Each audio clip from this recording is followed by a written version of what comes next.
Hand delivery. My older brother Jack has been having heart issues for years. He and his wife June spend winters in their Savannah home and summers in Vermont. We hold our breath when it's time for them to either head north for the summer or south for the winter. Jack had a stroke a number of years ago and can't read. June experiences some dementia and is unable to help navigate. They used to stop at our house to spend a couple of nights, but that ended several years ago. Traveling the western route on Route 81 is the easiest for Jack. No Garden State Parkway, no New Jersey Turnpike, and no navigating Washington, D.C. Their families have presented alternatives. Let a family member drive them. Have Jack and June fly and have someone bring their car. Good choices. However, Jack, who was an American Airlines pilot in his career, insists on being the captain. Jack is fully responsible for June's care, and over the years it has taken a toll on his health. This winter, after being hospitalized several times, the doctor told Jack he had to have the heart operation. He could not wait any longer. The operation was a success, but left him very weak, and his right leg wasn't working. Communications were difficult, and I was anxious to see him. I decided to fly down. I did not want to tell Jack that I was coming because he would insist on my staying in their house. My plan was to get a hotel nearby and rent a car. However, before buying a plane ticket, I wanted to make sure they would be home. I called Jack and said I was arranging to have something hand-delivered on Thursday afternoon. Would they be home around 4 p.m.? He said yes. No doctor's appointments on that day.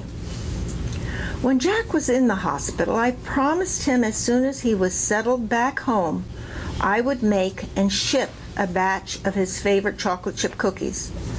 So, when I said I was arranging to have something hand-delivered, he chuckled and said, I bet I know what it is. I chuckled to myself because he didn't have a clue of things to come. Knowing that Jack and June would be home, I went ahead and made my flight arrangements. That night I told our daughter Lisa, who lives in Tampa, what my plans were. The next morning she called at 7 a.m. Mom, please keep an open mind and listen to what I have to say. She had a plan.